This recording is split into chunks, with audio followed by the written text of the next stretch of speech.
Israel has attacked Iran's nuclear sites. ABC has fired Terry Moran.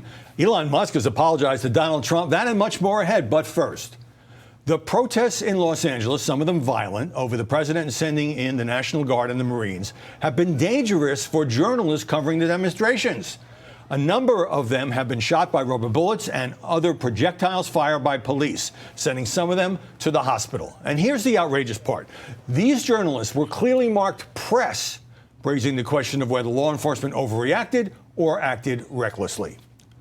Lauren Tomasi of Australia's News 9 was shot and injured by a rubber bullet.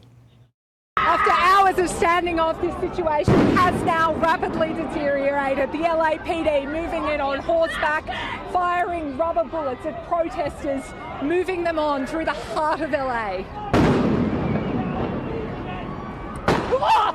You just shut the Sergio Olmos, a reporter for Cal Matters, took this video of what he says was another reporter being shot in the chest. Toby Canham, on assignment for the New York Post, was struck in the head while taking video of protests from California's 101 highway and was hospitalized. Rianne Mina of Southern California News Group says she was hit in the left thigh by a pepper ball. She posted a picture of that, as you see, and struck the next day just above her right ear by Homeland Security agents. British photojournalist Nick Stern told BBC Radio about his injury from a 3-inch projectile. I suddenly got this terrific pain on my leg, realizing I'd been shot. I put my hand down there, and there was something hard sticking out the back of my leg, and my leg was getting wet from blood. So it was pretty obvious I was hit. I tried hobbling away. I couldn't put any weight on that leg. Stern underwent surgery to have the bullet removed. CNN's Jason Carroll was grabbed by police during a live shot.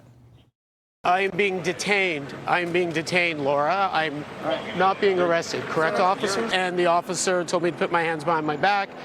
I said, am I being arrested? He said, you were being detained. I was walked out of the area. Now, of course, reporters and photographers take risks in covering protests and are sometimes affected by tear gas fired into the crowd. But there are too many of these disturbing incidents of clearly identified journalists being shot, and it's time for law enforcement to provide some answers. I'm Howard Kurtz, and this is Media Buzz.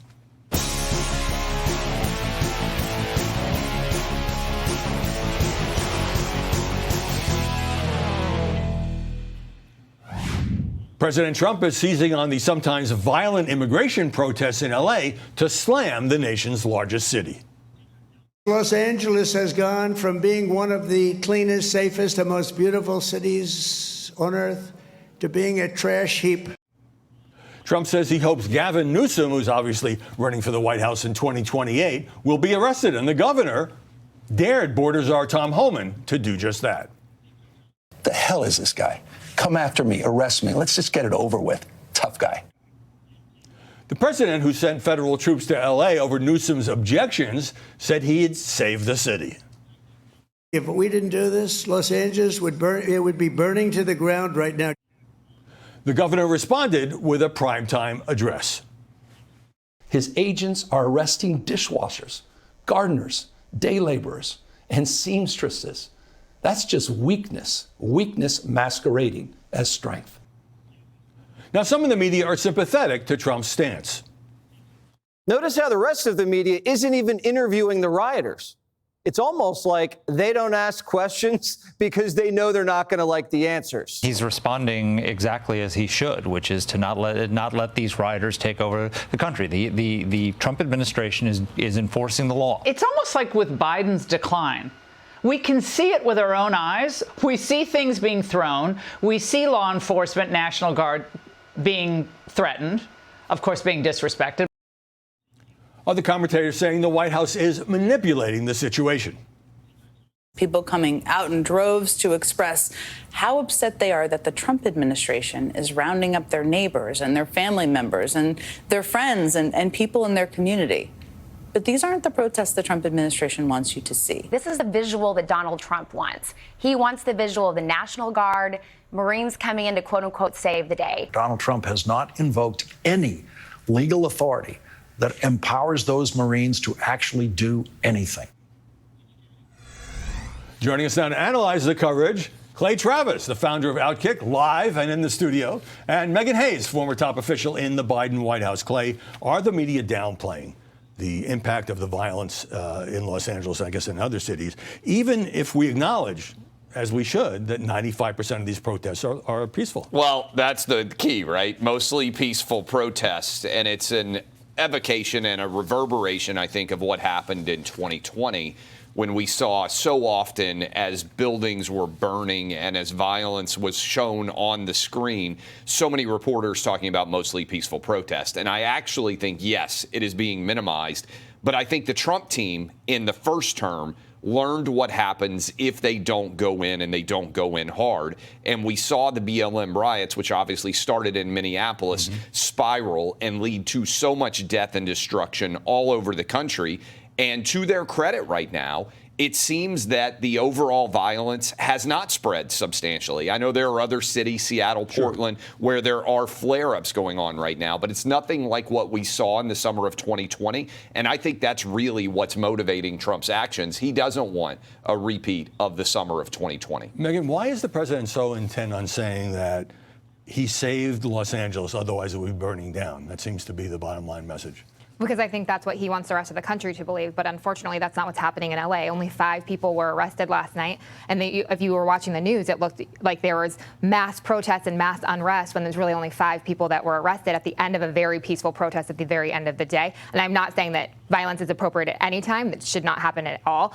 But the governor didn't want the National Guard there, and he doesn't want the Marines there. And so I think that that's what some of the media is portraying, is what the governor and the mayor are saying. Doesn't this help Gavin Newsom in the sense that he is now being sort of anointed by the media as the leader of the Democratic resistance? I think it helps Gavin Newsom in Gavin Newsom's mind. I think the problem... the reality check? Yeah. I think the problem Gavin Newsom has is he believes America should look more like California. And most Americans do not believe that America should look more like California. And what I would point to is Californians, by and large, and I know you grew up in Sacramento, have been voting with their own feet. 1850, I believe, you can correct me if I'm wrong, was when California became a state. Population increased there every single year from 1850 to 2020, when suddenly, under Gavin Newsom's tenure, the population began to decline.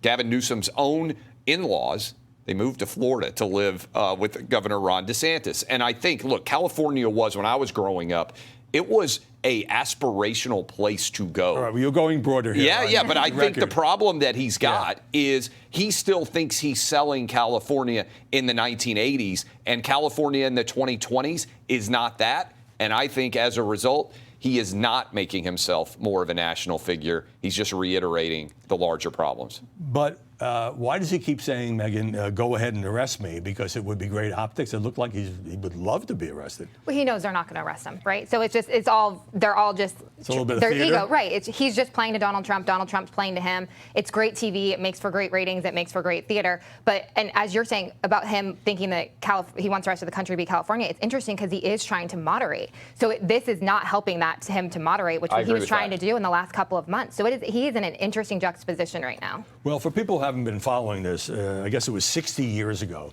that LBJ, in order to protect civil rights protesters, sent troops to Alabama over the objections of Governor George Wallace. And it seems to me that when we talk about he was protecting segregation, when we talk about President cracking down on people who are here illegally, a judge has blocked it, but that was overturned by appeal. But this really has, it's sort of playing on the president's turf, because he loves talking about immigration, talked about it all during the campaign, said he was going to deport people. That's why we have elections. No doubt. And I mean, to me, this is basic. And I put my lawyer hat on here. I mean, this is the basic question of who gets to call in the National Guard. Do individual governors, and this is what the courts are going to have to decide, have the ability to wave off the president and say, we do not want the National Guard to be present? I don't think they do. I don't think the Supreme Court is going to say that, because otherwise, how do we have a national military if individual states can say, we don't want the president to act? There is a supremacy clause here. But I do think this is what Trump wants. I think when You look at blue state governors in blue cities, Karen Bass and Gavin Newsom are the perfect foils for him.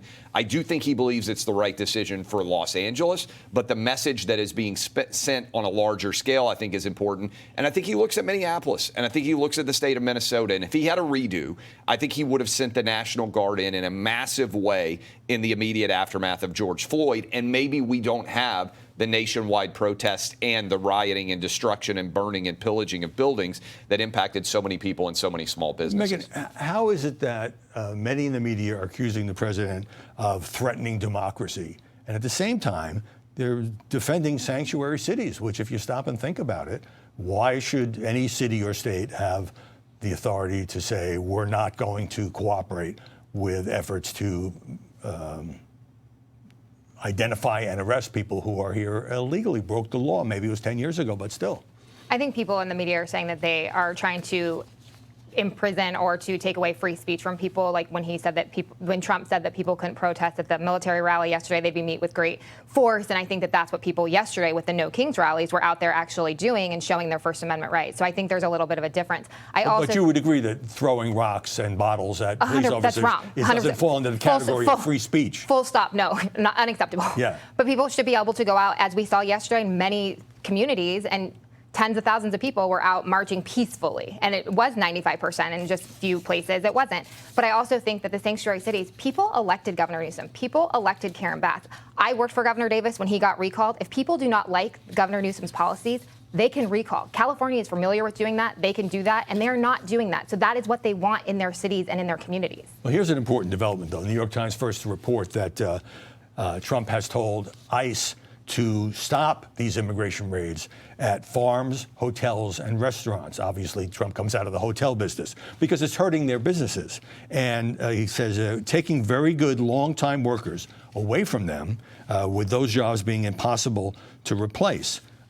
Okay, but why wouldn't the exact same reasoning, Clay, apply to other long-time illegal immigrants who have steady jobs, pay taxes, and so forth? Well, I think what the president's tried to do to start is get violent predators out of our country. That's what they focused on to a large extent. The bigger picture question, and I think Democrats played this as a long play here, is there are at least 20 million illegals in this country. At the pace at which we are deporting, it would take years, potentially decades, to remove all of those 20 million different individuals. And so as they become embedded into the larger economic structure, I would actually suggest this is why the birthright citizenship angle has also got to be addressed. There are two major incentives for people to illegally enter this country. One is we have a vibrant economy and we pay people a lot more than they would make in their other countries. That's a hard solution. The president has at least stopped more illegals from coming in. Second is birthright citizenship. He's trying to address both of these. We have a secure border. He wants to eliminate birthright citizenship. But you got to make decisions for the next several generations. And in the short term, I think this is the play that Democrats have made. You can't move these people. Megyn, just briefly, 40% of the farm workers are here illegally. So obviously it hurts those businesses. But again, it seems to me that why, other than the pressure from those businesses, are only these singled out, but not others? Well, if you work in a factory, it doesn't apply. I don't think that. I actually think that it doesn't apply to a lot of people, and I think that Trump is getting a lot of calls from people who own these businesses that it is hurting the economy. And on your point of we have to make decisions for generations to come, this is why Congress needs to act. You can't keep doing this with executive order. It didn't work for the Biden administration. It's not working now. You have to have Congress has to take action. They are elected to serve the American people. Do something. It's a huge problem. I think Democrats and Republicans both agree. So I'm confused why they can't do something. Well, it's in the big, beautiful bill, I think, according to which hopefully is going to be passed in the next few weeks. We'll see how beautiful it ends up being. I am heartbroken over the assassination of Minnesota State Rep Melissa Hortman and her husband by a killer posing as a cop, and the wounding of State Senator John Hoffman and his wife. After 2 attempts to kill Donald Trump, the torching of Governor Josh Shapiro's mansion, the murder of a couple from the Israeli embassy, and on and on and on, political violence has seemingly become normal. We need better security, obviously, but the media can't allow this to become routine. Oh, well, another killing. These targeted shootings, either party, are an attack on our society. Hey everyone, I'm Emily Campagno. Catch me and my co-hosts Harris Faulkner and Kaylee McEnany on Outnumbered every weekday at 12 p.m. Eastern, or set your DVR. Also, don't forget to subscribe to the Fox News YouTube page for daily highlights.